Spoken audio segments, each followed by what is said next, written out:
Hello and welcome to the Ask Aviator episode number 25 podcast, video stream, and oh so much more. Guys, welcome. So glad to have you all here. We've got 78 people watching a blank screen, which means we'll have like 2,000 of you listen to this later on, and I just have to say I'm really thrilled, really honored, and really ecstatic to have you here, honestly. My name is Eric Farewell. I am the helpless leader of this crazy shenanigans. I say that because really without the help of Nina and John and Kate, Alex, Fletch, Chris, Mike, and so many more, AJ, it just keeps growing. We're like 18 different people who are a part of our lives now every day, and it's just absolutely amazing. So thank you all so very, very much for being a part of this show. Ernie DeVletter, great to see you, my friend. It makes my heart happy to have you here in the chat. Just had the best weekend with Ernie. We had one flyable window in 3 days, so we had a lot of great conversation time. And if no one's ever told you, Ernie is quite the talker. So you get to enjoy his deep South African brogue, and I'm just kidding. He's a great listener, great friend, and a good man. So Dave Lozinger, pleasure meeting you as well. Saeed, good to have you. Derek Trout, always a pleasure. Fletcher, good to have you as well, my friend. We've got quite the good crew here. Fletch is off on vacation, one of our normal instructors. He's home for the week while we were waiting for the new students to arrive on Saturday, and it makes me kind of sad not to have everybody home with us here. But Diane Carroll, the Fays are here. Nice to have you, Diane. Excuse me. So we're going to do a few different interesting things this podcast. We're going to talk some more about the adventure, about what took place. We're going to talk some about what's coming next and about what you can expect if you want to join our adventures, our schools, and really just we want to answer questions. It's my goal with every one of these podcasts that we get the opportunity to spend some time together to help each other kind of better understand what paramotoring can offer you, what you need to do to be the best pilot you can be, etc. And there's always more to learn, always more to give. So super, super thrilled to have everybody here. Heath Burrison, a pleasure indeed. Craig Couch, Bob Garber, always great to have you guys. Lance Schussler, good to see you as well. Curly, nice to have you. Guys, this is, in my opinion, it's a very special night of the week when we get to do these podcasts. We missed like 3 of them in the last 5 weeks. So it's been really hard not having that consistency. But still, episode 25... It's coming together, guys. It's coming together. We're getting this done. Jeff Booth, another gentleman who spent the entire weekend with us not flying after Friday. He just got a one-wheel. Ooh, Jeff got a one-wheel. So for those of you guys who don't know, in the last video that was put out today at 11 o'clock this morning, there was a clip filmed at Skyfield Flightworks, and I didn't show it, but I was actually riding a one-wheel. I was not magically hovering around. As much as I'd like to have a magic carpet, the one-wheel and the paramotor are the 2 closest things I can get, one for land, one for air. So I don't quite yet have the ability to hover. So if you like one-wheels, you think they're cool, you should buy one from us because we have 10 pints coming in. We have an XR left. They're just fantastic units, and I love flying them and riding them and whatever else you want to call it. So D-Zig says, great service. Thank you, sir. Uncle Tony PPG, nice to have you. Joseph Huggins and Eric Howard. Guys, always a pleasure. Derek says, thanks to the Biltong, Ernie. So for those of you guys who don't know what Biltong is, it's not bull tongue. It's B-I-L-T-O-N-G, Biltong. And it's a South African delicacy where they take giant cuts of beef and they season them with salt and pepper and coriander and Worcestershire sauce. And it is legitimately, it's like beef jerky, but fattier and healthier with less sugar. And I might have eaten about 3 pounds of it this week, this weekend. That was pretty much my primary food. And we ate like kings. So we had a dinner that was, well, we had 2 dinners that were some of the best meals of my life. Like that was the thing we wanted to do with the Aviator Adventures. We wanted to create a concierge service where it's not just high level like places to fly with beautiful spots with a great house, really nice house. We wanted to have either a chef or we wanted to have an opportunity to go out to really nice restaurants. And so we did. We really, really did. So we got the slideshow ready to go. I'm going to play this now, let you guys see some of our adventures. I'm going to walk you guys through them. I'm not sure if they're in order, so they're not in order. So let me walk you guys through my Wednesday to Sunday, because it has been, or Monday, I guess technically, it has been quite the experience. Wednesday, I got up to the airport at about 9 o'clock in the morning. Got here, a couple of meetings really quick, knocked them out, loaded up the airplane, took off. And one of the interesting things about the RV6, so I have a 1993 Vans RV6 that some guy built in his garage, and I freaking love it. It's a time machine. So I take off and I'm flying to South Georgia, where the Aviator employees were having their little getaway, their little rendezvous per se, at John Sidham's built in 1884 cabin on this beautiful 200-acre farm. And I'd flown up there before to meet with John and my mentor Alan, but this was a new opportunity because I knew that we were going to have a whole bunch of other employees there, and I was excited about it. So I fly from here to what's supposed to be South Georgia, only to realize that the RV6 has this weird thing where it shows the tanks at half tanks. I don't have a proper dipstick to actually check how much fuel's in the tanks. So I'm flying north, and I'm like, I'm not going to make it. I'm not going to make it all the way up there. It's just not going to happen. And so I had to stop in Perry for fuel, and ironically enough, there's never a line for fuel in Perry. There was a line for fuel in Perry. So I was late, which I hate being, but I arrived in Thomasville, Georgia, got picked up by John, who's our chief counsel, amazing human being, and led on this wonderful beginning of an adventure. Soon thereafter, two of our past students, one, Alan, my mentor, and Adam Bittner, who's another one of our past students that lives in Atlanta, came down. They drove there 5 hours. I made it up there in like an hour and 15 minutes total flight time because I had a ground speed of over 220 miles an hour, which rocked. And then we hung out. Ed and Kate showed up. Ed brought my motor, which was super gracious of him. And then we planned for what our adventure would be. And I'm going to throw myself under the bus because the first thing we did was check the winds. And by we, I mean I checked the winds for that evening and discovered that the winds were not going to be flyable. And for those of you guys who use Wind Alert, you know that you choose a station and you check that station. And I was checking the Lake Wales station like an idiot. So it was totally flyable and we missed a window.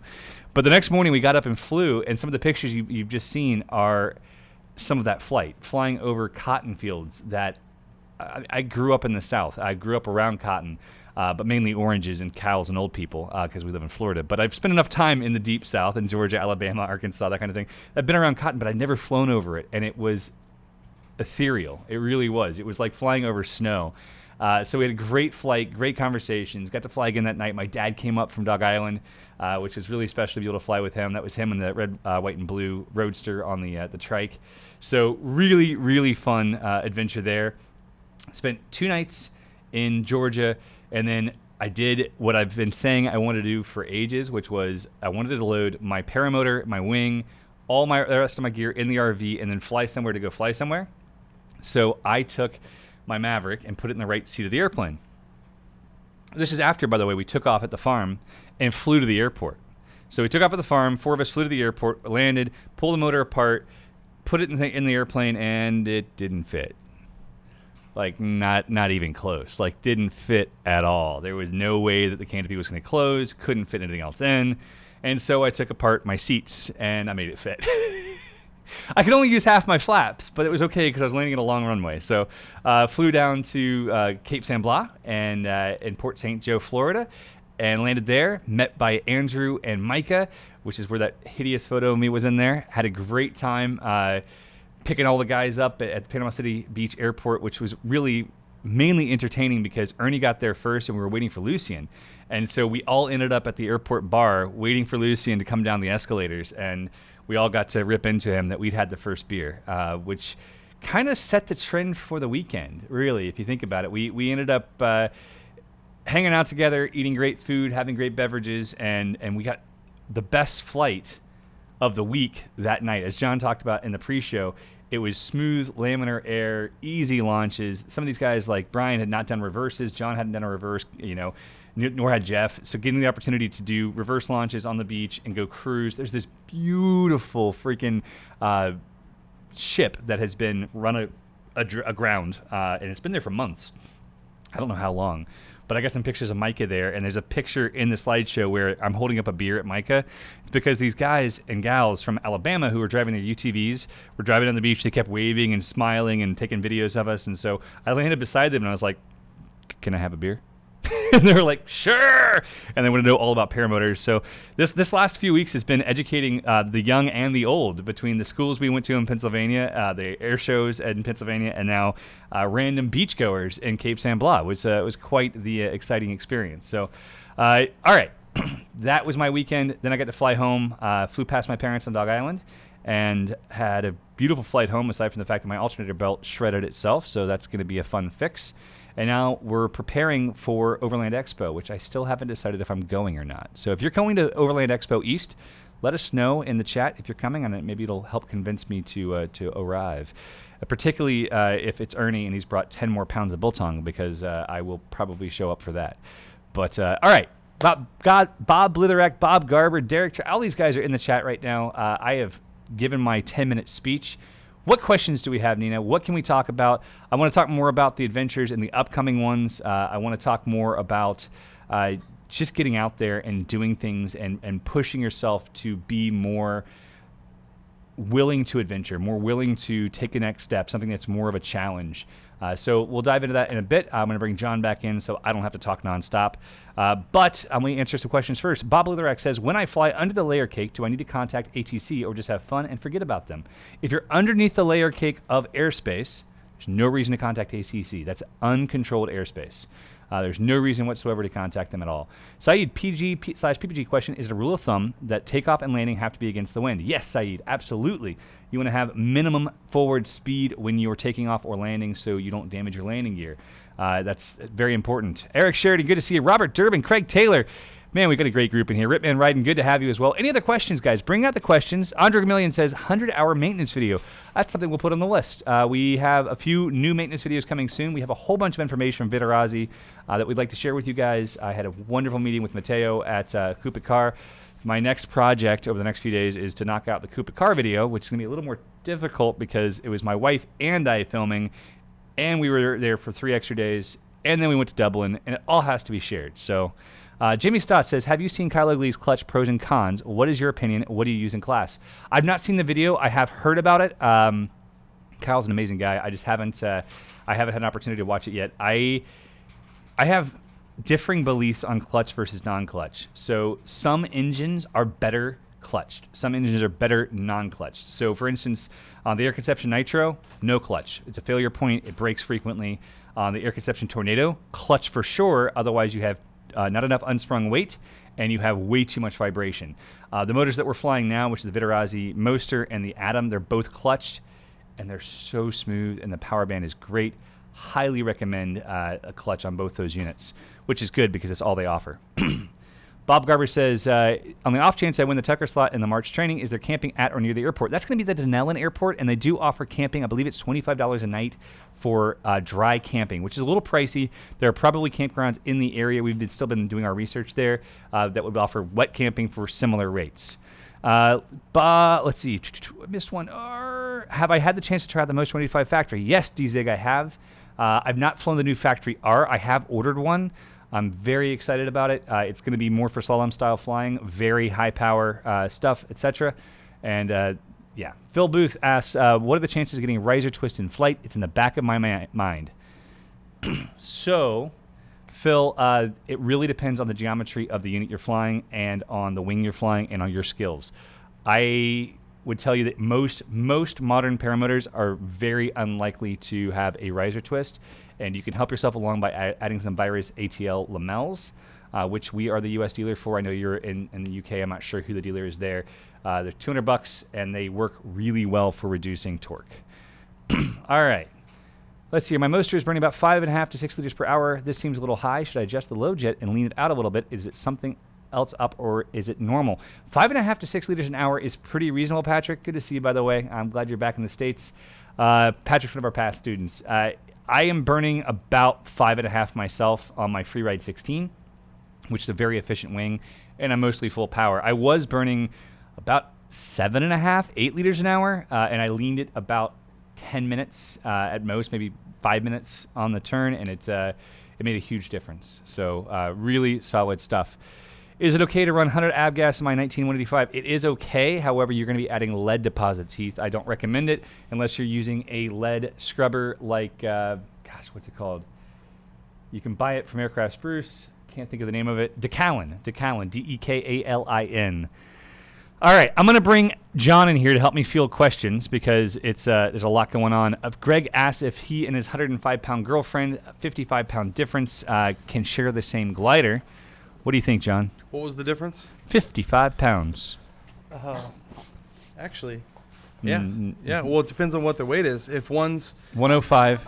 Oh, I didn't hear that. No, that's crazy. Yeah, 105 to 160. I would absolutely say no, and for a lot of reasons. You don't want to have someone that underloaded on a glider, and you don't want to be that overloaded on a glider. It's really, especially as a beginner, it's important. Yeah, it works when you get up in closer to the 300-pound range. Then it's possible. If one of you So tell your girlfriend to gain 200 pounds. Yeah, if one of you is 255 and the other one is 305, that's the same glider. That could be. Yeah, you're much more likely. That is actually. So make sure you work on that. CT Shoot Flyer says, if I surge up when applying brakes on landing, do I hold longer than flare or bury them? So we call that ballooning, and you don't want to give it back and you don't want to bury them. Don't do either. It really depends on the wing you're flying, the conditions you're in, and your experience level, in my opinion. Like what John said's right. You don't want to give it back unless you're really high, and you don't want to stab them down too early and go higher. So definitely a delicate balance. So what's causing that? Too much brake too early. Right. So it's a slow. I want to develop a phrase that we can tell people. Have you ever heard that, like when the perfect golf swing, if you say Coca-Cola, it's the perfect timing? Is it? Yeah. So you say Coca-Cola, and that's the perfect timing for a golf drive. We need to come up with something like that for example, like a mojo. It's pretty Onomatopoeia. Much always right. Like it's always the same. That way, because one of the things that I see happen, like for example, Allie when she was training, upon landing they would say pressure, and her immediate thought was, ah! Yeah, lots of pressure, and that's Right. natural. It's a natural reaction to Right. do too much too Right. early. That's really common. Like you might want to just think to yourself, past the ears, past the chin, past the shoulders, just like nice and easy, and stop that ballooning before you keep doing it that way. Saeed said that he would prefer to have the angle of the camera adjusted to show less of my legs and more of the paramotors. Saeed, I'm sorry, but the legs, these stunning toothpicks are a part of the show. And, I assume he's joking, because there's no way your legs are showing. Yeah, they are. both of your legs are showing. Hey, we got the legs showing, says Nina. Nina's wiggling with the camera just for you, buddy. Just for you. All right. Tim Kern says, what's the current weight on a Parajet Maverick E-Start, dual start? Do you know?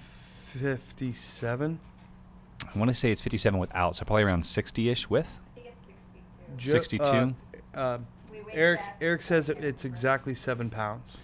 It's exactly 7 More. pounds. Yeah. So that would be 57 to 64 then. I 64 thought it was pounds. 52 to 59. No, the Maverick with the Moster, I believe, is 57 pounds empty weight.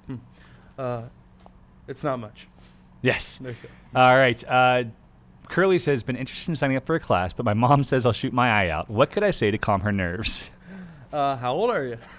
Well, come on. I mean, if you want to hear the answer from a marketing guy, it's simply that this is much safer than riding a motorcycle, and then we equivocate the level of safety to riding a motorcycle on a track by yourself with nobody else around. Right. The sort of safety is in your own hands. Yeah, you could make it dangerous as heck. You can make it incredibly dangerous. You can make it incredibly safe. Tell her that. Now, if you're the type that she knows for a fact you're going to make it dangerous for yourself, you may not be making the correct case. And if you're the type that's going to make it dangerous for yourself, maybe it's time to look into doing something to better yourself first. Right. Get to a point where you're not risking your life. It's a Right. good thing. Exactly. And how old are you? I'm actually really interested. Something happens with younger people is that the risk is not equated to overall risk. They don't have as much of a hold on that. I don't know if you're, for example, the Doran Martin brothers. I said Doran that Martin Oshkosh. effect. I said the Doran Martin brothers when I was announcing the Paradigm Show at Oshkosh. I said the Doran Martin brothers. Well, they're pretty close. Yeah. They can all share the same name. So, but they trained their 13-year-old brother, Right. and they could not do it until he was less gung ho about it. Right. He was too like, come on, let's do it.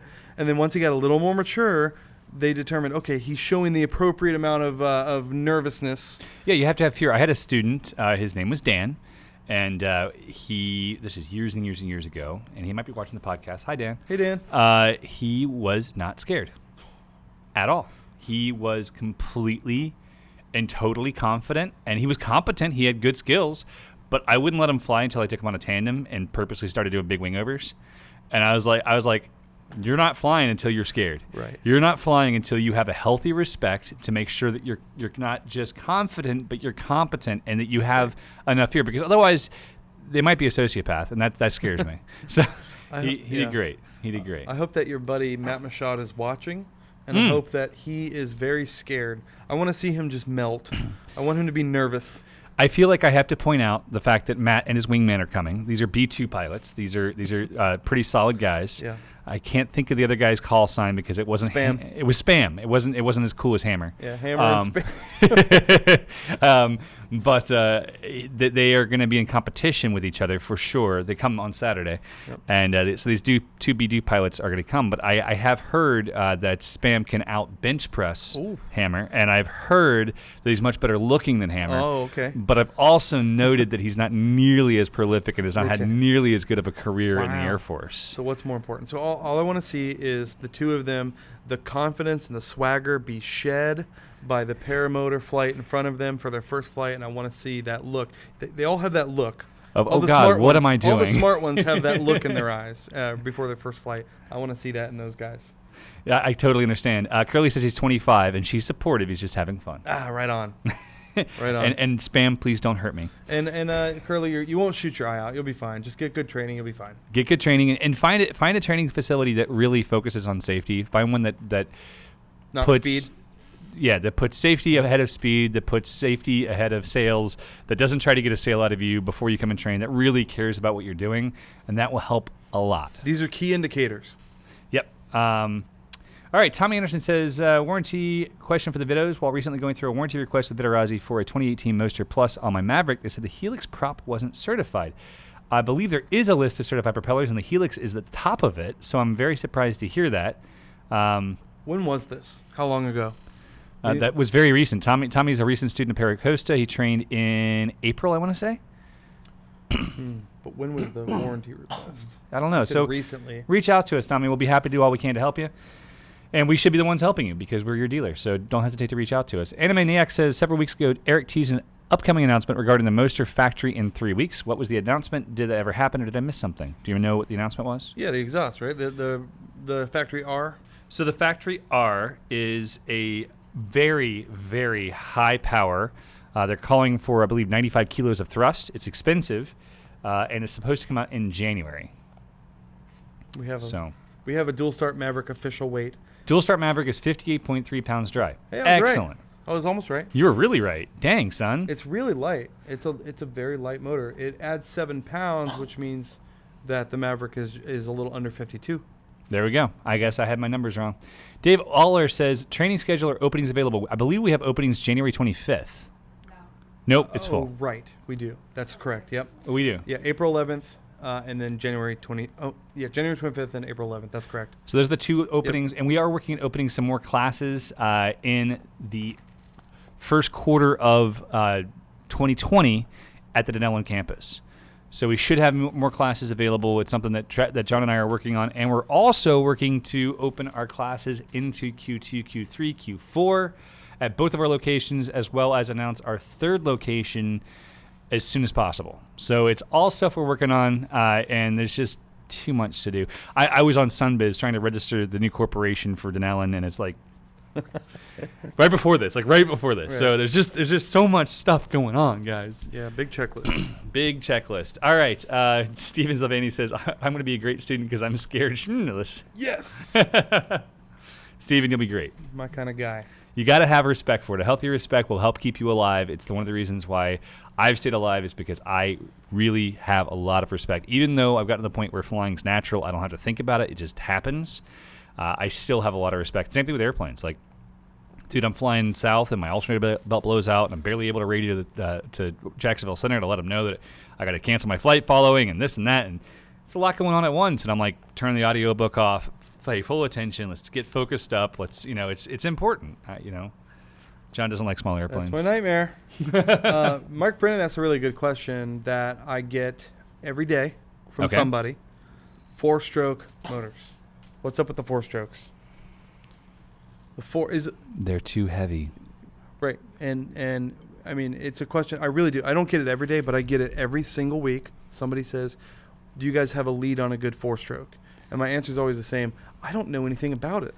I have a really nice 4-stroke. It's a beautiful 2-place in-numbered 4-stroke quad that has a Subaru Right. motor that has like 11.2 hours on it. Right.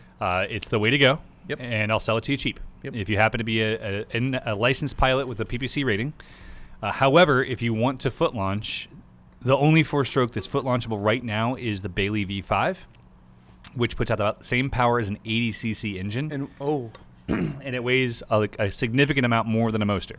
so who would be the typical user of that? It's primarily popular in Australia for long cross countries, Okay. for light pilots.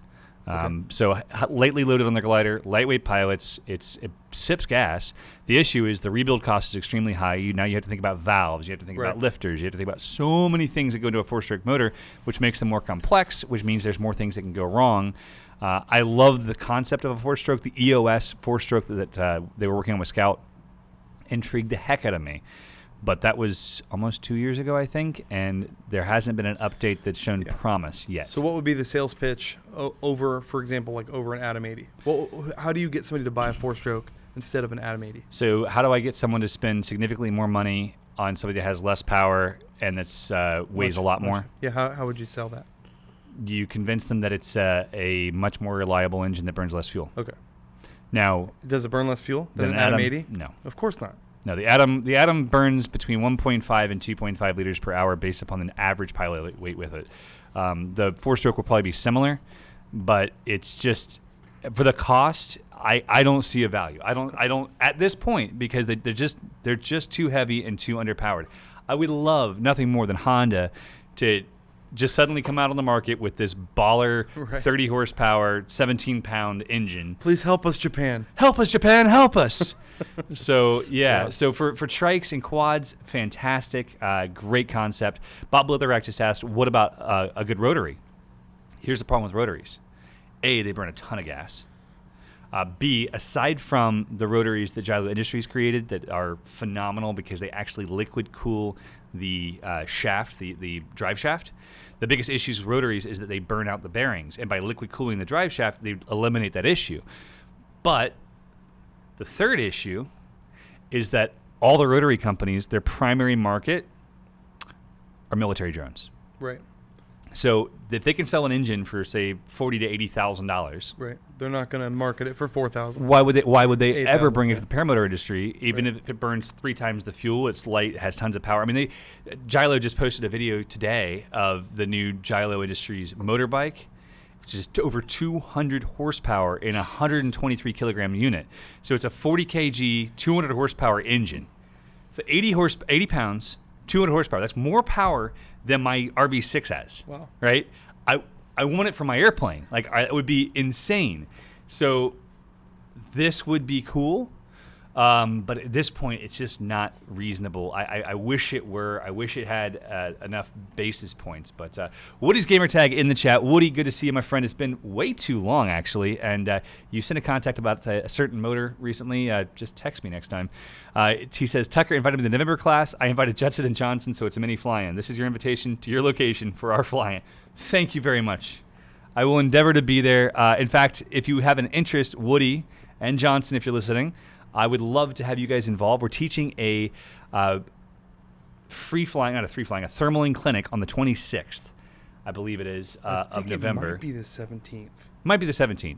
Might be. Whatever it is, come down for the thermaling clinic. Woody, you've had my basic thermaling clinic, and I'd love to have you here for another to help me teach it because you've done lots of thermaling now. Yeah, so get here a couple days early. Yeah, help come us out. down. Come down. We'll do some thermaling. We'll have some fun. Let's see. There's more questions. Kurt Neuroth says, do you have a timeline for selling your RV as proceeds for your Kit Fox? I'm interested. My Grumman Yankee is too slow. I never see 220 even with a tailwind. So I did have a tailwind. I was cruising at 170 miles an hour, and I was seeing 220 with my tailwind. It was pretty nice. At the best. That was in descent. I was cruising at about 208 miles an hour. That's awesome. Yeah. So I have an 0320 though. I don't have the IO360, which is the next one. That's the only reason I'll sell my RV is to go to a slider canopy so I can get paramotors in and out easier, and to go to a bigger engine with a adjustable pitch propeller, just because I like to spend more money on annuals. So it's important. Nice. Jamie Stott says, when flying a motor wing with a motor wing with a motor is a collapse more likely while gliding with the motor shut off? Do you know the answer to that, John? Is a collapse more likely? I guess I would guess it's less likely with the motor off because your angle of attack is the way it's basically designed. Right. It decreases the likelihood of collapse because you're increasing the speed of the wing. Right. The increasing speed, increasing the pressure because you're sort of diving. Yep.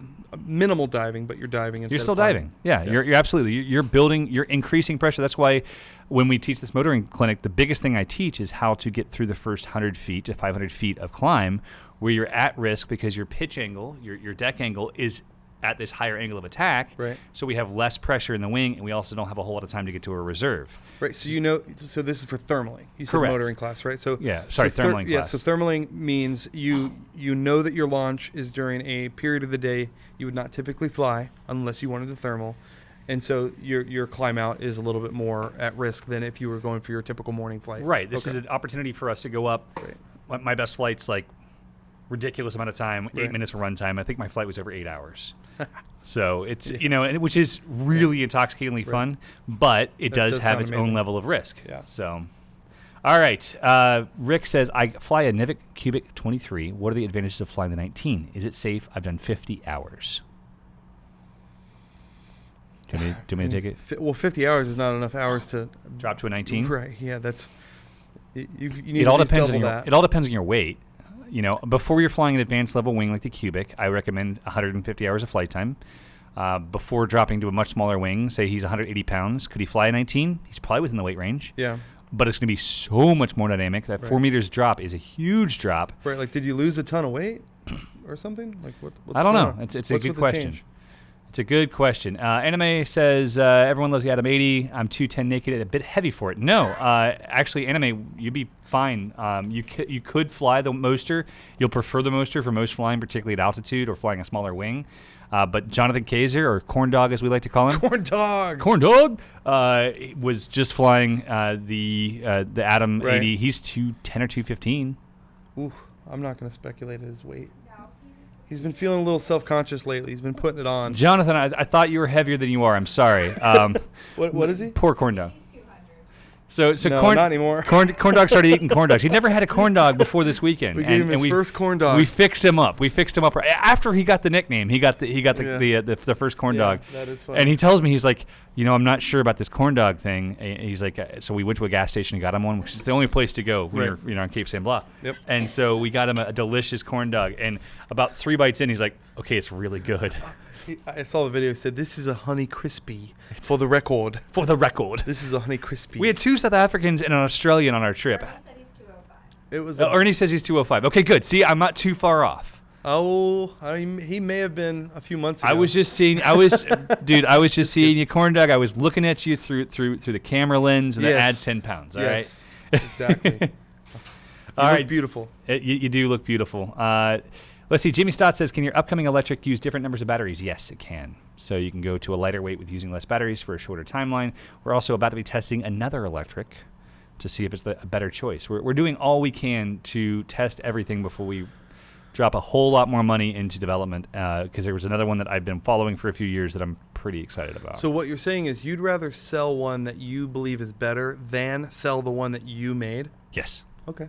Because if we sell the one that we made and it's not as good for the industry, like it doesn't actually make a difference. It's just one more POS on the market, which there are a lot of electric Right. POSs and there are a lot of gas POSs. And I'd rather sell one that is the best engineered, the best designed, that's going to do the job you're asking of it. So I tested one in France that I've been following for a few years.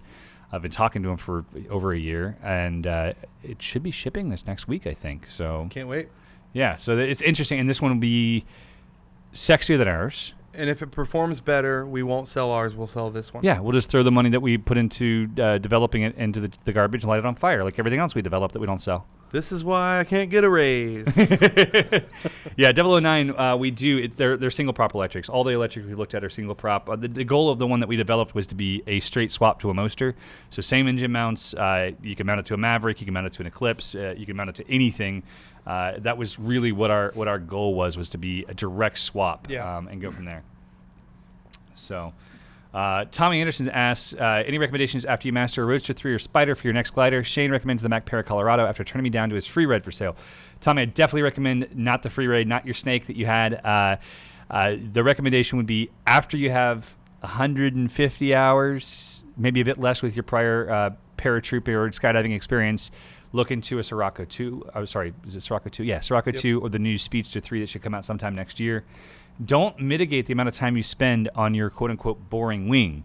It will teach you to be the best pilot you possibly can be. It's not as easy to do big maneuvers on, but it teaches you energy management, and that is the value. The value is energy management, understanding, and control. AJ has like 150-something hours, and he just went from the Spider 1 to the Sirocco 2. He dropped a few sizes, and he's overjoyed. Yep. But he's put the time in. Can I tell you something in confidence Hit that me. he told me in confidence? Yes, you can. There's no one else listening. These weren't his words, but he said it's kicking my butt. So basically, he was explaining to me, he's like this is a guy that I see as one of the most skilled, naturally skilled pilots 100%. out there. Yep. And when he made the swap, even though he's got all these hours, all these flights, he's already doing huge wing overs. He made the change to the Sirocco 2, and in his own words, it's like it's a challenge. He's still learning it. He's learning how to take off. He's learning how to land. He's learning how to fly properly because it's a different wing. Well, and it rolls so much faster, Yeah. and that's the big thing. Like if you went from a Spider to a free ride, you're missing at least one great step along the way. Like I would rather see a pilot go from a Spider to a Sirocco or a Spider to a smaller Spider because they're going to learn more from it, and then eventually move into those high-end wings. Because like, I fly a free ride 16. I'm 190 pounds right now. I fly a Maverick 185 with a whole bunch of weight on it. So I'm heavy. I'm the heaviest loaded pilot here. I'm faster than stink. But I fly my free ride way less than I fly a Mojo or a Spider or a Sirocco. I choose those safer wings anytime the conditions call for it and anytime that I want to work on really dialing something in, because the free ride, it does most of it for you. But like if I blink and roll right with my hips, I'm in a 90-degree bank. Right. Then I roll left with my hips, and I add 4 inches of brake pressure, and I'm doing a wing over. Then I roll right again, I'm doing a barrel roll. Right. And it's instantaneous, and it's really easy. And because of the reflex in the glider, you don't have to hold a whole lot of outside brake pressure. So if you learn those techniques on an advanced level or expert level glider, you're shorting yourself the opportunity to learn how to do it right and learn how to get the outside brake pressure in when you need it, so you don't have that left wingtip collapse when you're doing a barrel roll. You know, like I still recommend everybody, like my favorite wing is the Mojo Extra Large and the Mojo Extra Small. If I want to learn how to go up and do wing overs, I'm going to be overloaded on a Mojo Extra Small. If I'm going to go up in thermal or hover around and land on top of stuff, I'm going to fly Mojo Extra Large, which I'm on the very bottom of the weight range for. And they make me work to be a better pilot. And it's the only thing I can fly with that gives me confidence. Like when you and I go out and film, and it's 3 o'clock in the afternoon and it's blowing 20 miles an hour, I'm confident. Like, I have to work to keep it flying, but So just out of curiosity, he was flying the original Spider. If he was interested in upgrading, and one of his thoughts were, I wonder if the Spider 3 is right for me, would you have recommended going from a Spider 1 to a Spider 3? Yeah, so if any logic he in was that? flying a 28-meter Spider 1, if he went to a 24 You or go 24 Spider 3. 24 Spider 3, it's going to roll much better. It's going to be more efficient than the older Spider, and it's going to force him to be a better pilot. The thing with AJ was that because he works here, he's already been flying a 24 Spider 3, so it was okay to upgrade. Well, so I mean, I can understand some people are listening to this now that have the original Spider, and they're ready to upgrade, but they're not ready to go from a Spider to a Sirocco. So the Spider 3.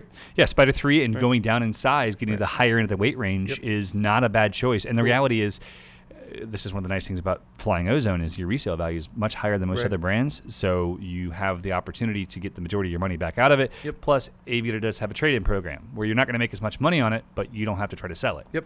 So that's current wings only the wings we sell, but we are happy to help you out. We're happy to help you build it. So cool. All right, we got more questions. Saeed says, follow-up question. If it's an unfamiliar location, there's no windsock, how do you determine the wind direction for landing? Do you know the answer to this, John? Vape. You can't vape when you're flying. Right. That's no, true. so the best way is to fly at a reasonable altitude in all directions.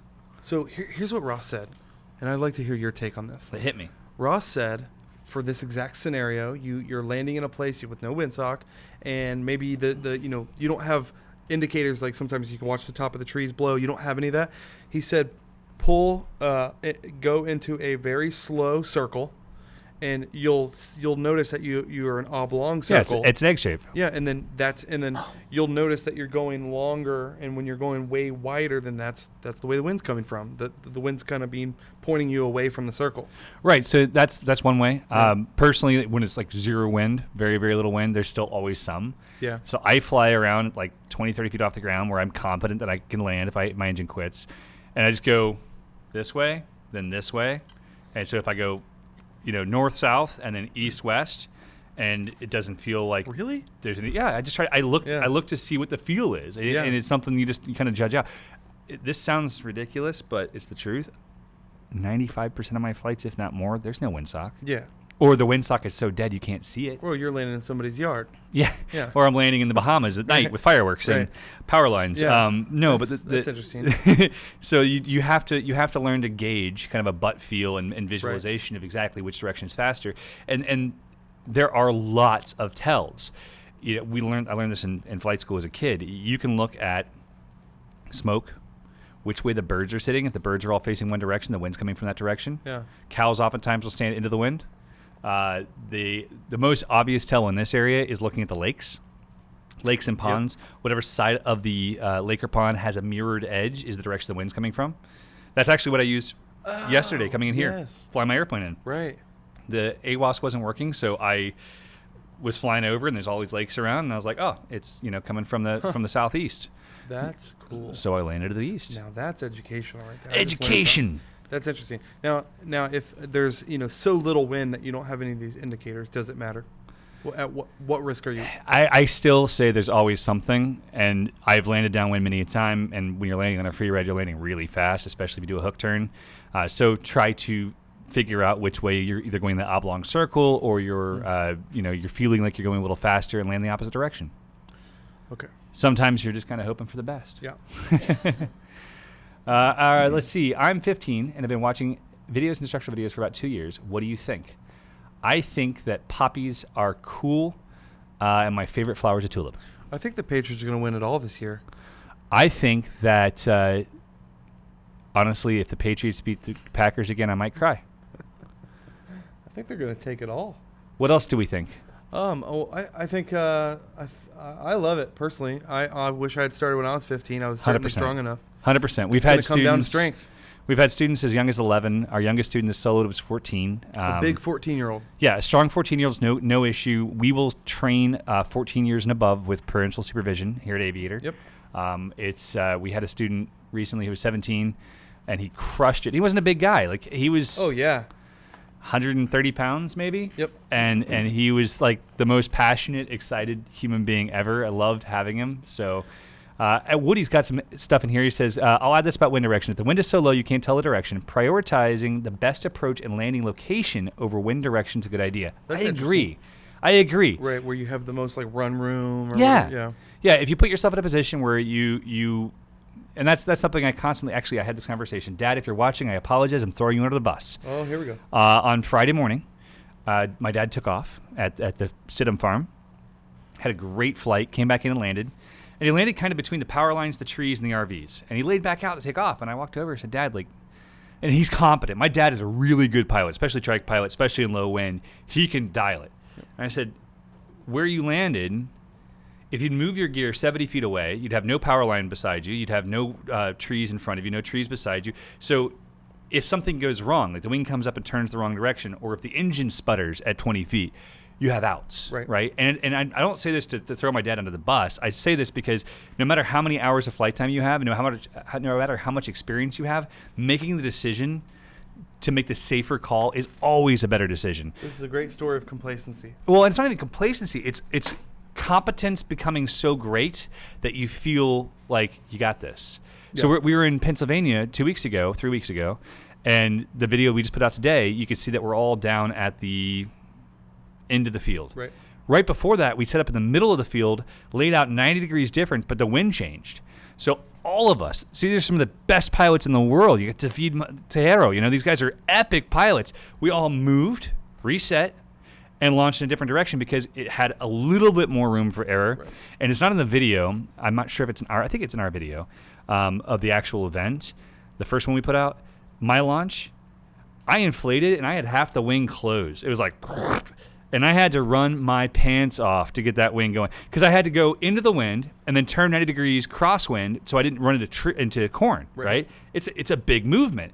And so where we laid out the first time, I never would have made the launch. Never would have made the launch. No. So it's making the decision saying, listen, I've got a show to do.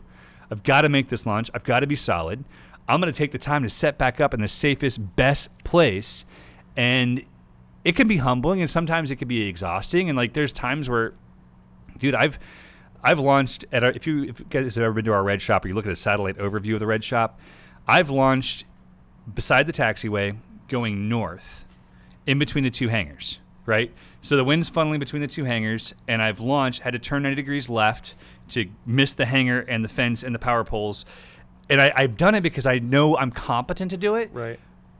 But I have such a small margin for error. It's like, is it really worth not walking across the taxiway, right? Isn't it really worth not walking 100 feet back? I can do it, but what's my odds? My odds are realistically, with my experience level, my odds are about 80% pull it off. Yeah, it's all runway behind you. Yeah, it's runway behind me. And it's a choice I'm making to either A, be cocky because I know I can do it at least 80% of the time, or B, my back really won't take walking across the taxiway, and I'm going to get one shot at this and we'll see how it goes, right? Yeah. But I think that's the thing is we're constantly having to reevaluate. Like your first beach launch, how did that feel when you're looking at that short of a runway? Yeah, it looked fine. And then I don't know if the wind died down or I'm just fatter than I used to be. I looked like I was headed for the water. Well, and that's why before you launch, I was like, dude, don't take off toward the water. Yeah. Turn right because realistically, you want to have more runway. Right. And you didn't. But you pulled it off beautifully. Yeah, it ended up working out great. Well, my thing was it was hard packed sand where we laid out. Yeah. And then there's this period of just like sugar sand where your feet go 4-6 inches deep. Quicksand. Yeah, it's a quicksand. And then it's hard pack again. And I was struggling, man. Like I would inflate, turn around, run 3 steps, it's good. And then you're like 7 steps through like sand.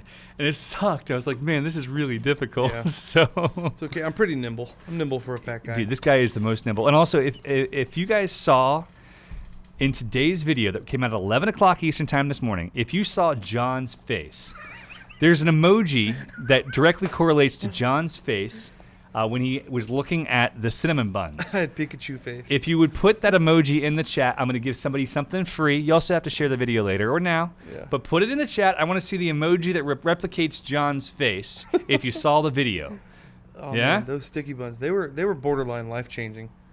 They changed my life an equal amount that Paramotor did, just as much. Dude, those were, I mean, no joke, without any exaggeration, I would estimate the weight to be between 14 and 20 ounces apiece. You guys almost had to take me to the hospital. Dude, this guy's like, guys, I'm not going to be there till late tomorrow because I got to go buy a dozen of these sticky buns. What do they cost? Oh, man, nothing. Nothing? $2. What? Yeah, a dozen. I think a dozen was $10. That's like a $40 sticky bun. Like, seriously. I know. Easily. That was Yeah, it was bonkers. It was bonkers. I can't wait to go back for that exact reason. Yeah, so Eric Sheridan has 2 perfect faces there. Saeed's got a good one too, and Robert Durbin's is perfect. I think the poop face is maybe the best one. All right, Eric Sheridan will hook you up with something. I'm going to hook Durbin up as well. Nick Griffith, you got something as well. You guys go ahead and send us a message, info@aviatorppg.com. with your address, and we'll find something to send you. This is a fun game. The emoji challenge. We should make this a We regular. should make the emoji We challenge. should show a photo or something. Or if you watched our most recent video. I like James Blaine's. Let me see it. James Blaine's, but that wasn't his face at all. Like that's the wasn't problem. my James clearly hasn't seen it because let me show you the face that John made. Ready? It was. I guess it was the poop emoji face. Torqued Off did a good job too. Dude, it was literally like he sat there for like 15 seconds, just like. Well, because I had already eaten 2. You'd already eaten 2? Yeah, I had a peanut butter one and I had a cinnamon one, and I was in Honestly, I was dang near a coma. You had a sugar coma. I ate like a quarter of one. Right. And almost I'm died. pretty sure that I am now diabetic. I know I am now. I haven't been to the doctor yet, but I'm sure I am. The best That was part is crazy. you still managed to lose 21 pounds last Yeah, month. well, I mean, it would have been 40 It would have been if funny. it wasn't for the sticky buns. Gosh, it was crazy. That was pretty solid. Good times. It was Worth it.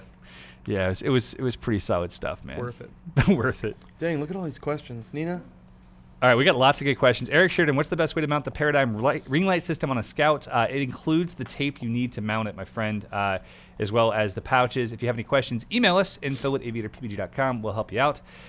Piotr says, are you as a biggest U.S. school cooperating with the USHPA and the USPPA to keep the sport safe from the FAA changes coming with the commercial drone program? Quite frankly, Piotr, what we've seen is very interesting is there has not been any communication from the USPPA or the USHPA about the drone certification, commercialization, etc. We will obviously do everything within our power. Our hope is that because of Paradigm and because of the relationship we built with the FAA over the last 4 years, we're hoping that we're able to influence that perhaps even more than these organizations have been. We are really, really close with a lot of different groups within the FAA, and we've had to work really hard with the FAA to keep paramotor flying legal at airports, etc. I mean, we've had to file official FAA complaints. We've had to sue our city. We've had to do a whole bunch of stuff. That's part of why we founded the Aviator Foundation, which is a 501c3 nonprofit. If you guys are interested in supporting us, send us an email. Our website's not up yet. It will be Friday, John? Friday? I won't be here. You won't be here. You can work on it in the airplane. It'll be great. I'll fix it when I get back. So we're going to have our website up soon to take donations. And it's a two-parted foundation. One part is trying to encourage people who would otherwise not have the opportunity to fly to get that first opportunity to really experience flight. And then the second part is to keep it legal, to be kind of the AOPA, Aircraft Owners Pilots Association, which has a huge legal team. They have a huge team that works in Washington on the behalf of general aviation pilots. We want to be that for paramotors and ultralights and light sports and people who are having fun aviation. So that's something that we're working on. That's, and what was and then the question about the drones, what is your feelings on that? it's a tough balance. I love drones. Yeah, drones are great. I think the commercialization of drones has a huge possibility for us. My hope is that in order to make them safer for GA and for ultralights and for fun aviation of all sorts, they are kind of cordoned off to selective routes and certain altitudes. Yep. So if I'm flying VFR, I have to fly even numbers going west, odd numbers going east. So 7,500 coming back east, or 8,500 going west. Right. So we have vertical separation to keep ourselves safe. I think that's the answer: is we put them at a certain altitude at a certain number that allows things to be safe. So is the concern that all of us in aviation are all at mutual risk? Like I'm at the same level of risk as the guy flying the GA plane, but with a drone, there's different. No risk to you. You can just be reckless. Which I think that because of that, we're going to have a lot more regulation and a lot more enforcement. And I just saw a video today about the Albuquerque Balloon Fest, where the Albuquerque Police Department is using a technology that's able to read the signature of a drone being powered up. Whoa! And before it was even launched, they scrambled 2 squad cars there to stop the pilot. Get out of here! Pretty cool stuff. Angelina's parents are there right now. Really? Yep. Oh, that's awesome. Launching drones. Launching drones. They're launching their drones. All right, so there was a question about heated gear, and we're about to put it in the chat.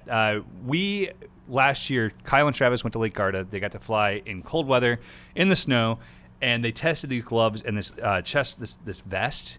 And we have tested so much heated gear, like so much heated gear, and this ended up being the best, like by far. So we bought the U.S. rights to it. Highly recommended. If you fly in temperatures under 50 degrees, your hands are going to get cold. Period. Your hands are elevated. Your blood flow doesn't go that way. So super important. Check out this heated gear. It's in the chat right now. It's if you just go to our website, shop.aviatorparamotor.com or shop.aviatorppg.com, you'll find, just type in heated. You'll find it. It's fantastic stuff. Ross Gasaway mentions that a specific length of lights is needed for a Scout. And yes, he did receive those. Eric did receive those. Let's see. There was a question. 09. No issues with the FBO/city at Denellen. No. My goodness gracious, man. The difference in tenor there is crucial. Yep. I reached out to a ton of different cities in Florida looking for a second location, and Denellen was one of those cities. And out of all the ones I contacted, which was probably like 20-something cities that we were really interested in, about 15 of them, I only got three to return our calls after dozens, including going out there to meet them. Right. Denellen blew our mind. Yeah, they were cool. So the airport manager there, his name is Mike. He has been hired there for a year. He's retired Air Force. The guy before him wanted to turn Denellen into the next jet port. They all do. I don't understand why. It doesn't make any sense. Like, we have Lakeland 40 minutes away. They have a great jet port. They have a control tower. They have services. They have fire rescue on site. You got Winter Haven 20 minutes away. Same thing, no control tower. Bartow, same thing, control tower. You've got Sebring, great jet port, 40 minutes away. All these places right near us. We have a town of 12,000 people, and for whatever reason, our city thought, we're going to turn it into a jet port, make all kinds of money. Come on, get real, small cities. Get real. Yes. So all this to say, Denellen for 9 years had a manager trying to do the same thing. They spent all this money building a nice terminal. They spent all this money renting or leasing fuel trucks, and then they fired him because they realized it wasn't working. Wasted money. Well, our airport manager recently left us as well. So yes, he left us. Yes, they left us. So that all these same things happened, and so we don't know the whole story. But anyway, he's no longer with us. He left us. And so we are thrilled to see guys like Mike who come in and go, listen, like the city of Lake Wales Airport has never operated in the black in the history that it's been active. Like in the last 25 years, as far as I know, which I've read thousands of pages of stuff, it's always operated in the red and cost the city money. The same thing in Denellen was happening because they were spending all this money for these amenities that the jet pilots wanted when there weren't any jet pilots coming in, maybe one a month, 3 a month, right? So they stopped all the excess spending and they focused on general aviation. And now they're in the black. They're profitable. They're doing well. They're about to build a ton more hangars for GA. They're welcoming us with open arms. They're like, paint the building red. You guys are going to use this path to get across the airport and be able to park over there. You can fly this whole area. All we ask is if you're crossing the runways, use a GA radio. Yep.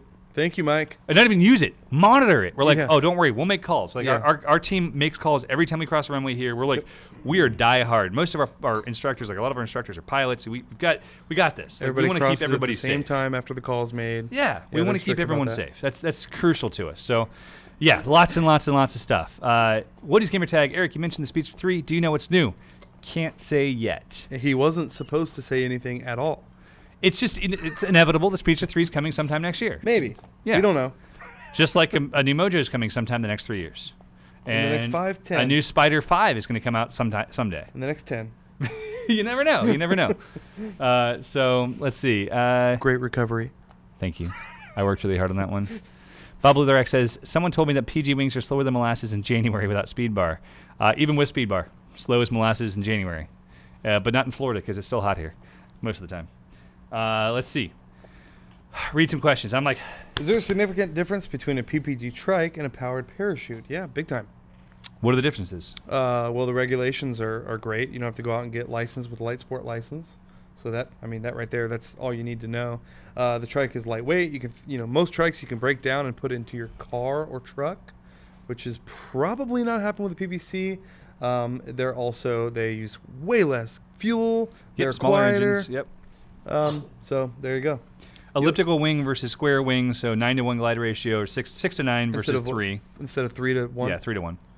Yep. So it's like a lawn tractor versus a pedal bike. Yeah, you're not dropping out of the sky at a significant clip.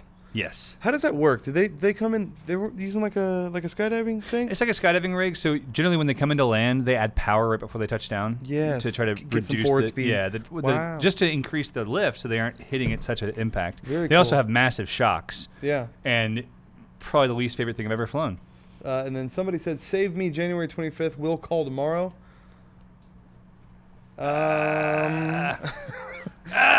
You might want to call. You might want to go ahead and get up there and grab it today. It's on the website right now. Go to aviatorppg.com or aviatorparamotor.com. You can find more information on how to register for training by going to the training page, and you can actually book those dates right now. Yeah, the only way to book training is online. You need to fill out the training form, and once we have your information, we will send you the link. You can go on and book it, and you need to do that. And I would do it tonight if you want to get a spot. I think there's 2 left in that class. That's one of the challenges with having this podcast and live streaming live is you get 100+ people watching. Right, and they're booking up everything. And right. Yeah, it books up. So that said, there is still space in the Thermaling Clinic in November, and we are working to open more dates for Q1 through 4 in 2020. So more stuff is coming. Let's see. When do we train the Denellen manager? We've offered. We'd be happy to. So it'd be awesome to teach him to fly. So that's one of the big differences between him and our previous 2 airport managers here. I'm not sure why cities hire airport managers who aren't pilots. Right, just some guy who just needs a who job. or has a degree in it, Right. whatever. But like Mike's an airport manager who's also a pilot. Right. So he understands what pilots want, and that's a huge deal. So we're really excited about being there with Mike. Yeah. Yeah, and in fact, some managers who aren't pilots hate aviation. Yeah. Or they hate private aviation, small Right. aviation, because they don't see it as the It's issue not is supposed to be a hobby as far as they're concerned. like the deeper issue that I see is that a lot of cities look at their airports as a drain on the economy. They look at it like, oh, we're not making a lot of direct revenue because they're not selling enough fuel. They don't have enough hangars to rent. They don't have enough land leases. The reality is the FAA, which does the federal funding, the FDOT in Florida is the Federal Department of Transportation, they give massive grants Right. not to help create direct revenue. They give massive grants to increase economic impact. Right. So like here at Aviator, we have a pretty significant economic impact. We Right. bring in big events. We bring in lots of students who stay for 2 weeks, who buy a lot of equipment.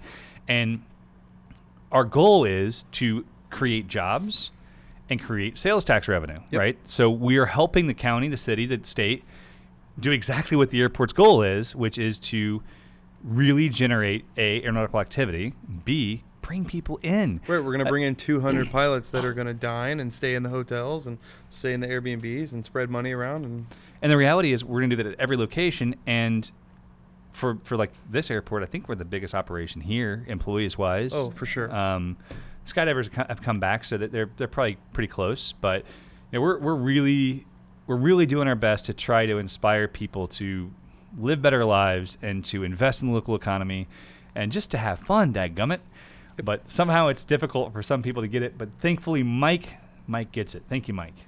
Okay, Alex wants to know what the difference is between the Foxy and the Flash Cruiser by Fly Products. Yeah, I guess the primary difference is the size and weight. The Foxy is a bolt-on, so you have a motor and you bolt on your motor and it's very small. It's 3 wheels and a little frame and that's it. It's very, very minimal. 19.6 pounds, I think. Super minimal.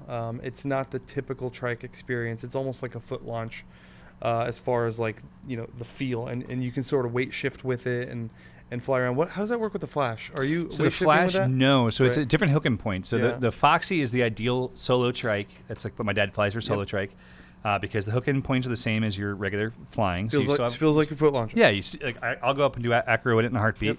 The Flash hooks into overhead bars. Right. So you have to reach higher, but it does have the ability to tandem, which is really nice. I tried to get Fly to make a tandem Foxy because it would be sweet. Like Yeah. it would be really fun to fly, to Right. go up and do acro in.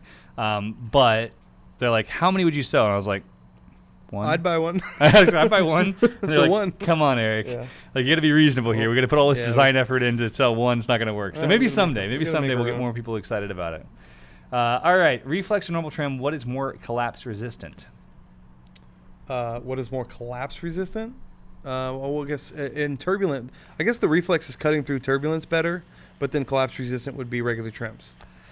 Really depends on who you ask. We're releasing a video soon that we filmed at Kupikar with Dav and Russ, who are the chief designers for Ozone.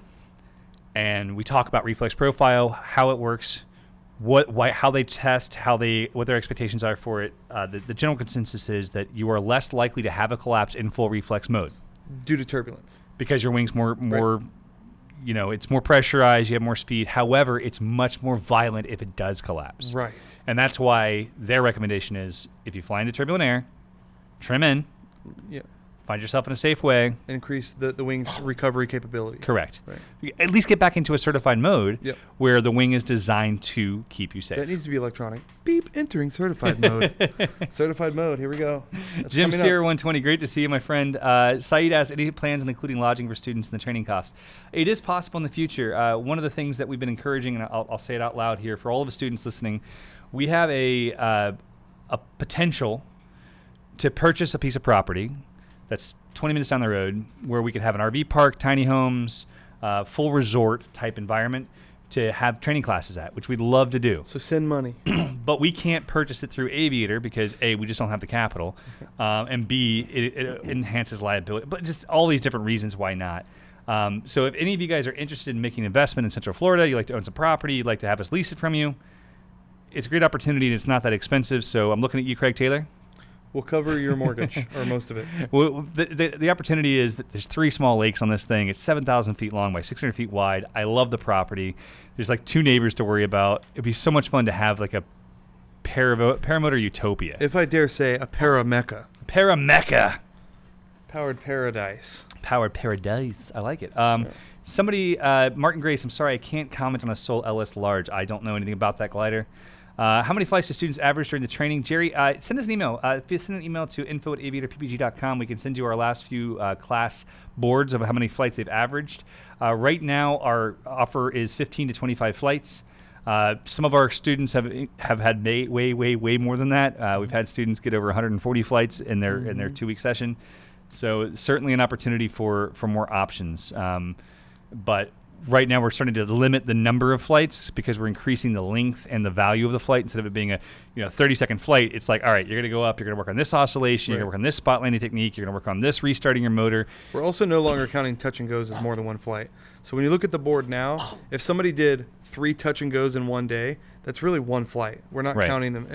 I still find value in the touch and goes. Yeah, of course. I think they should be counted, but just to make it fair for everyone. Yeah. We're not counting them anymore. Not that there's any real competition because it's really for you to learn the way that you need to learn. But you're competing with yourself. You're competing with yourself, Yeah. and you have a choice: do a bunch of touch and goes, or manage the skill of a full stop. Let the wing hit the ground, start over. Yep. That sort of practice is vital. So is a touch and go for landing with good wing control. What else does a touch and go do for you? Good wing control on landing. Good wing control. It teaches you body position. Right. So you learn Get to into shift from landing posture to Right. takeoff posture, and we're really able to dial in exactly how far your hips go forward, what your feet do if you're running toe to toe or heel to heel. It sounds silly, but those little things make a huge difference on the efficiency of your body, and that makes you a better pilot. I've only done one touch and go. You have to work on that. Do you remember? Do you remember that? No. I had my motor off like a good student. Did I restart you? Restarted. I restarted you? No, Nice. Chris did. Oh, okay. Chris restarted me. Chris chased after me, and he goes, "Keep running!" And I'm like, "Why?" Jamie Stott says, so most students stay at local motels. Do you have any discount deals with any? Yes, we do. When you register for your training, we will share information on the hotels we have discounts with, as well as recommendations for Airbnbs. You'll also be integrated into a Aviator PPG students group, which will allow you to connect with the students that are coming in the same class as you. Yep. Oftentimes, our students will share Airbnbs. We have Airbnb about 20 minutes south of here that I think it has 5 bedrooms, and it's like $120 a night. Good to so split. it's like Good to it's split really with your cheap boys. to split. Yeah. Jamie, are you the Jamie from Lycoming? Just wondering. Just wondering. I think it is. Hi, Jamie. Let's see. Any word on the possibility of graduating the Aviator training class with the PPG2 and a P2? Bob, not right now. Simply because we're in Florida solely right now, and we don't have hills, and I'm not doing enough toes. We don't do enough toes to be able to justify a P2, nor are any of our instructors USHPA certified, which is on my list. It's one of the things I'd like to do. Yeah, I have a question about reserves. Hit me. What happens, like a reserve is certified for 140 kilograms. What happens at 141? So if you have a reserve that's certified for 140 kilograms, it means it meets the EN certification standard for the maximum amount of drop, the downward velocity, right? Okay. So if you are overweight on a reserve, you can have a very heavy impact with the ground. So like when I was flying a 120 reserve at 125 kilograms, I was basically guaranteeing that I was going to break my legs, right? Unless I just stopped, dropped, and rolled just right. So for me, It's still far better than the alternative. oh yeah, the not having one at Yeah. all, I'd much rather break my legs than die. Of course. So yeah, you may have a broken leg, maybe have a frame broken. Absolutely. But is that happening 1 kilogram over? Is it happening? You can look at the speed that's all in the EN reports. So if Okay. you're buying a certified reserve, which you should be, I like the Ozone Angel Square because it's affordable and it has a phenomenal packing weight versus carry weight. So if you're carrying 140 kilogram certified reserve that weighs like 1.2 kilograms, That's great. that's a win to me. Yeah. I actually don't know the actual weight. They just came out with an Angel Square Pro, which is even lighter. So guess who's upgrading? Very expensive. It is expensive, What's but the certification on that? it's Ian certified. They have different So sizes. is it 120, 140? Yeah, it's the same sizes. Yeah. So, like, for example, me, a 140 is not going to work for me. No, you don't want the 220 because you're man-sized. You're American-sized. But who makes a 220? Ozone. Ozone. Yeah, we have them in stock. Jeez, John. I should know this. You should. Marketing director's like, what do I buy? I should know the answer to this. I'm glad I asked. For those is like 235, or the min weight for. Yeah, the minimum weight's like 235 pounds as the pilot. So it's you want something that you're heavy enough to open quickly. I think I'm heavy enough. I think you're going to be under control. think Enough I of those think I'll cinnamon get- rolls, you're golden. Well, honestly, I don't think it'd be the end of the world if I was overloaded a little bit. I wouldn't be that concerned.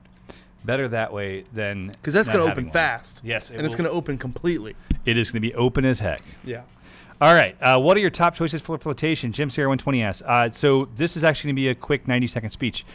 I am a huge proponent of a few things. One is making sure that whenever innovation takes place, that we do our best to encourage that innovation by not copying it, by not stealing it, by not ripping it off, by making sure that the people who innovate are rewarded. Right. So about 3 or 4 years ago, I started flying with a power float. And then soon after they came out with the power float, to be sure. Before that, I was flying an Agama from Nirvana, which is a fantastic unit. It's designed for the Nirvana paramotors. It's U-shaped, or really it's horseshoe-shaped. So it fits perfectly on a Nirvana harness, which is rounded. Then I started flying more squared frames, like the Maverick. All these have a more squared frame, and the Agama just doesn't fit well.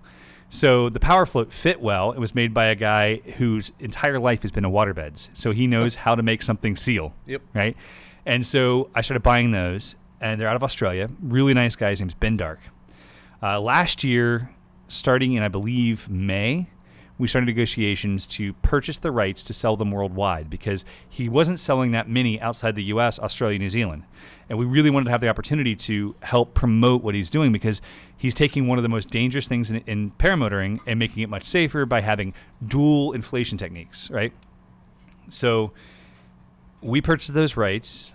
We now are able to sell all over the world with the exception of Australia and New Zealand because he lives in Australia. Great guy, great family man, really brilliant engineer. I fly with one of my unit every day.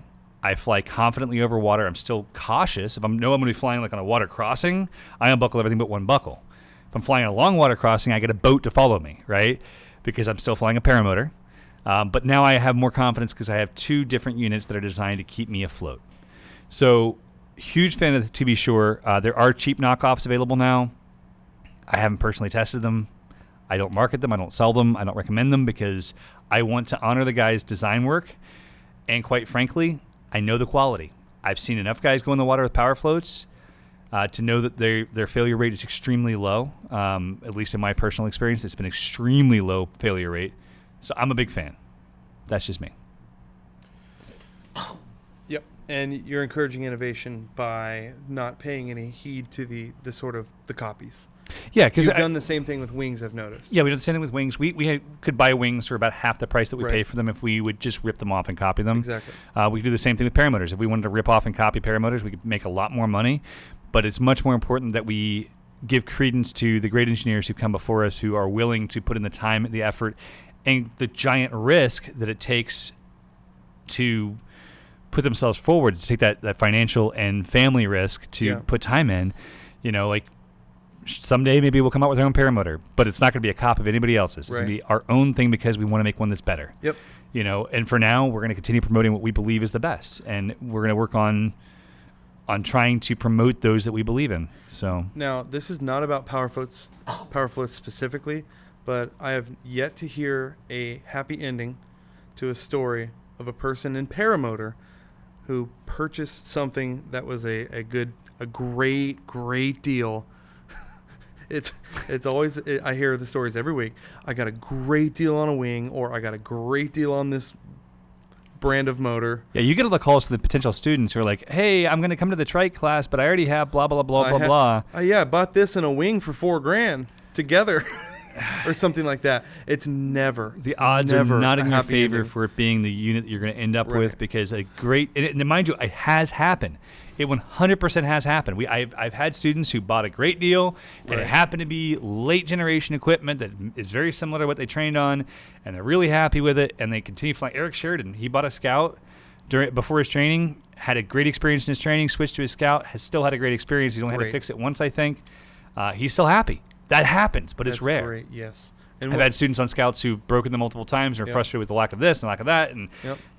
and I've had students with every different brand. This is not a dig in you guys. I love you guys, Scout. You guys are great, but there are definitely different balances. So Alex Diaz asks, what if I recommend the Power Float U-shape or To Be Sure? I like the To Be Sure because it gives you redundancy. Two. And because of you, Alex, flying in Puerto Rico, get yourself a waist belt also, a personal flotation device or a U-shape to go around your shoulders. If you're going to be flying over the water, take a look at that. This weekend I flew way out. There in my mind. I was nervous for you. Yeah, in my mind I'm like, I'm so far out at sea right now. It was crazy, but I was like the highest I've ever been, and the wind was blowing. In. I Yep. could have comfortably turned off my motor. Right. And landed with plenty of room, but I don't know. I didn't. I had the power floats. I had one on each shoulder strap, and I felt great. Yeah. So Felt Tom confident. just asked what color is the 50-meter free row we have coming. It is IAHB. If you go to Ozone and look, Nina ordered it. She made the colors. She loved them. She ordered the wrong size. So it's special. All right, guys, we are getting down to the wire. It has been almost 2 hours since we started this podcast. Yikes. Hour and 17 minutes since the official podcast started. And we would love to answer any more questions you guys might have as we're dialing this stuff in. Again, our statement about other brands of any accessory or copies of other things is not a negative statement toward anybody else's sales techniques. It's just not a sales system that we're willing to delve into. We want to support the entire industry, even at the cost to ourselves, because we think it's the right thing to do. It's kind of a moral purpose. And I've seen some... Well, it doesn't scale. It doesn't help us grow as an industry. If people are being discouraged from innovation because they know they're going to be copied, Right. fewer and fewer fun innovations will come out, and we all suffer. Yep, exactly. It doesn't scale. And if you support people who rip people off, you are just going to be part of the problem, and you will also be complaining years from now that nothing new is coming out. Nothing new's out. Why isn't anything new Right. out? Well, because all the companies who wanted to do something new and special and exciting. There's a company that we're talking to about a product we're going to bring to market potentially, Right. who spent 7 years developing it and then got ripped off the first time he showed it. Yep. And like he showed it before it was ready to sell. He was excited about it and he was willing to share the technology.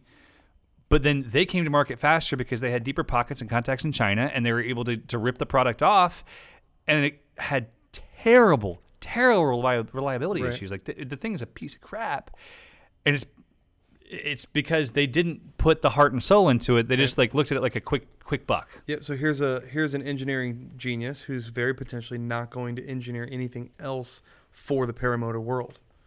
We're not going to see what else he comes up with Yeah. because he's probably discouraged. Yep, 100%. Right. 100%. So All right, so question about thermaling. Says he loves the thermal from skydiving. Should he go with a Ozone Mojo and ring it out until he's ready for the Roadster? Absolutely. If you have the capital to be able to purchase two wings in the space of a couple of years, and it's not going to make or break you, a Mojo is the best possible wing to learn on and to build your skills. I cannot recommend it enough. You are going to learn so much. You're still flying a Mojo, John. yeah, Yeah. and I probably always will. To be honest, I don't know why I wouldn't. I'm going really, really fast. So, Yeah. Well, you're a little heavy. There's a few cinnamon rolls going down. Yeah, so I'm zooming. I'm going faster than the Paradigm guys right now, other than Eric.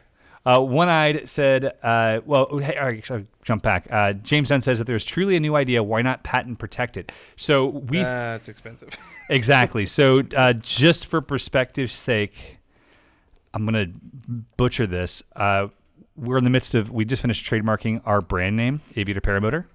The cost of trademarking our brand name is a fraction of what it would cost to patent a small item using a trademark attorney. And I believe it's cost us well over $5,000, maybe over $7,000 now, to trademark something that's clearly ours. Yep. I've used Aviator since 2009, I think. something like that, 2010. I've been known as Aviator on the internet, and then when we started flying paramotors, it was immediately Aviator PPG back 8 years ago, nearly, and it still cost a ton of money to prove it, and then it just cost me another $1,800 or $2,200 in additional proof that we were allowed not just to use Aviator, but Aviator paramotor, because we had to prove that it was something we've been doing for a long time and no one else had done it before us. Yeah, so trademarking is very, very, very simple compared to patenting.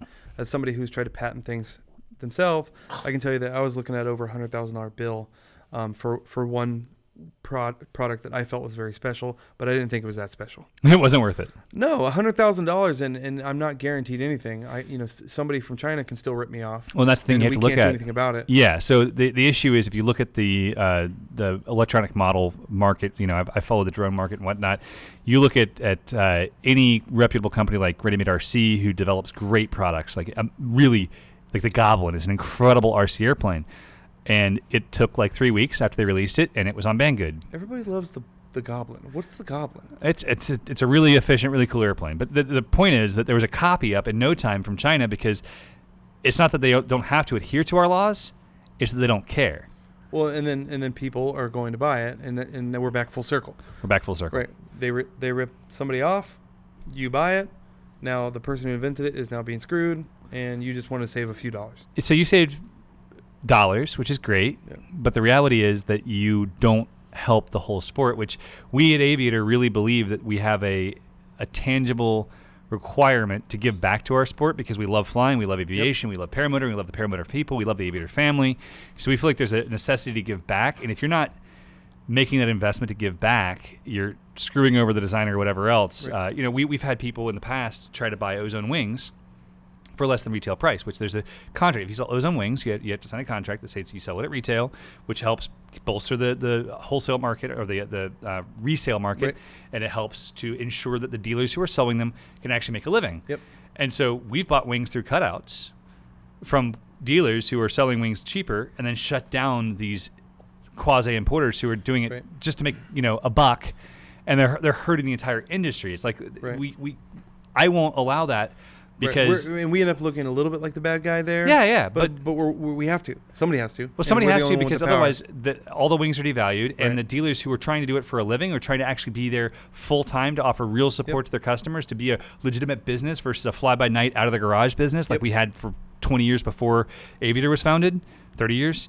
They're getting to the point where they can't feed their kids, and that's not okay. Yep. Now, just to be clear, I don't know anybody who would personally buy a knockoff.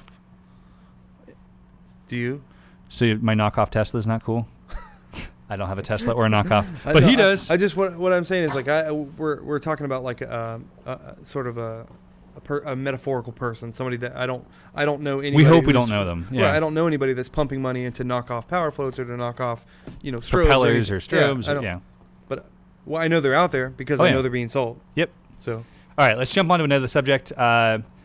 I use a thermal hang glider. With hang gliders, much different than PPG. Yes, definitely different than PPG. Hang gliders are much more efficient, and they don't have a tendency to collapse. If they do, you've already had a really, really bad day. Kurt says, 190 pounds, sounds like an Atom 80 would work for me and motivate me to diet. What about Ozone Mojo wing size for me, large or extra large? Large. Yeah, depends on your altitude. If you're at 7,000 feet, extra large. Otherwise, large. Torqued off. Base system reserves for paramotors would be ideal. How do we make that happen? Ooh, tough one, my friend. I've not seen one that would work for a paramotor currently, because you're dropping now a paramotor to the ground with nothing supporting it. What is it?